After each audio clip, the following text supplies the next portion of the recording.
Scripture talks about Yahweh being holy. We sing songs declaring that He is holy. But then we also see in Scripture where God tells His people to be holy. So what exactly does it mean? Let's talk about it.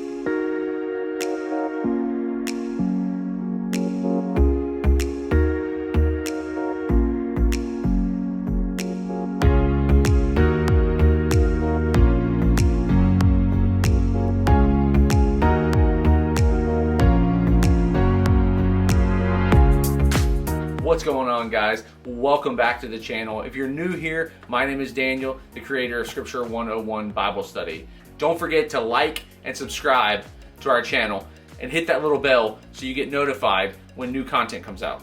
In this video, we are continuing our series on defining the terms. If you missed the first video, I'll put a link so you can go check that one out as well.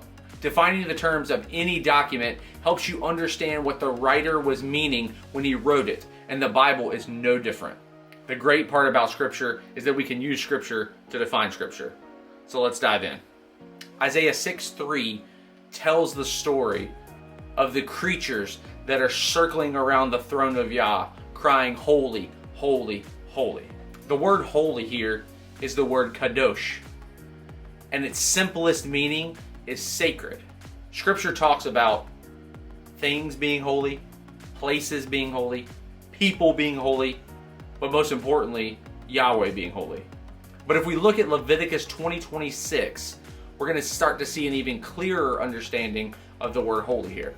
In verse 26, it says this: "You shall be holy to me, for I, the Lord, am holy, and have separated you from the peoples, that you should be mine."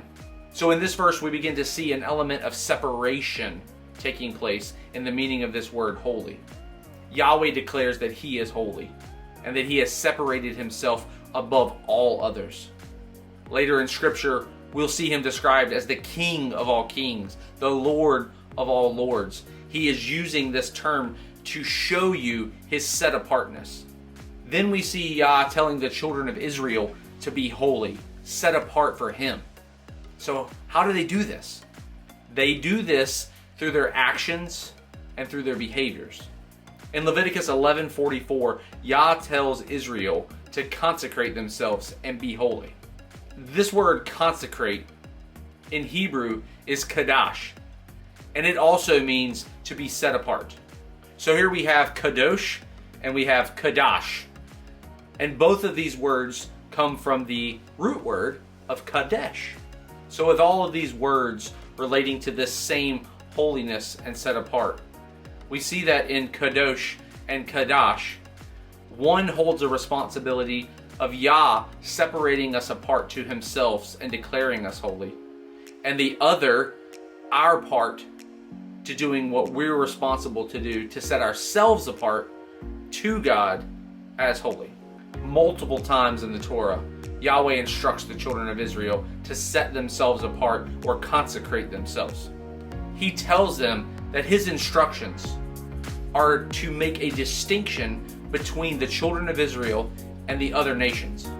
So then the question becomes, can people see a distinction between you and the world? In what you eat, in what you watch, in what you celebrate?